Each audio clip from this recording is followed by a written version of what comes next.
It is truly remarkable that the large-scale bloodshed of the Fourth Corporate War began first as a simple rivalry between two ocean exploitation corporations, Sino and OTEC. Both companies vied for the controlling stake of the failing IHA Corporation. OTEC commissioned Militech to secure its business interests and perform certain special operations. Sino, in turn, signed a cooperation agreement with the Arasaka Corporation with a similar aim. When circumstances at last called for both colossal and prideful security corporations to clash in open combat, the Fourth Corporate War had officially begun.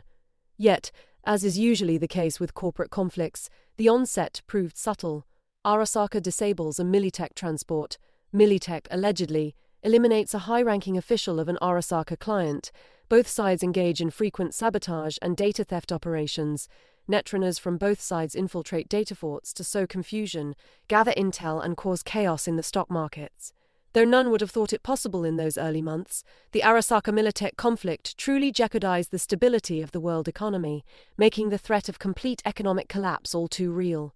For this reason, NetWatch introduced a communications embargo on both corporations. This did little to slow the conflict's pace, however.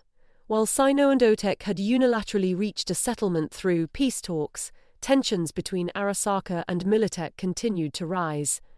This separation from the ocean dispute marks the beginning of the Fourth Corporate War's second phase, the so-called Shadow War. Military clashes between Militech and Arasaka were notoriously bloody, brutal, and without mercy. They waged their most damaging campaigns on the net. Arasaka and Militech netrunners launched attacks with the help of viruses that were often highly experimental. What's more, they created lethal ICE measures and AI-like programs that could lurk in dark corners of the net for long periods to launch strikes at the most opportune times. By the second half of 2022, Arasaka and Militech entered the final phase of the conflict, where both sides used every resource and strategy at their disposal.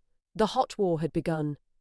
Around this time, the net that the world had known for years ceased to exist, and mercenaries hired by both corporations were slaughtered in open warfare by cutting-edge weapons technology. Then, in the war's most shocking and iconic turning point, the coup de grace came when an unknown group of mercenaries detonated a nuclear device at Arasaka's Night City headquarters.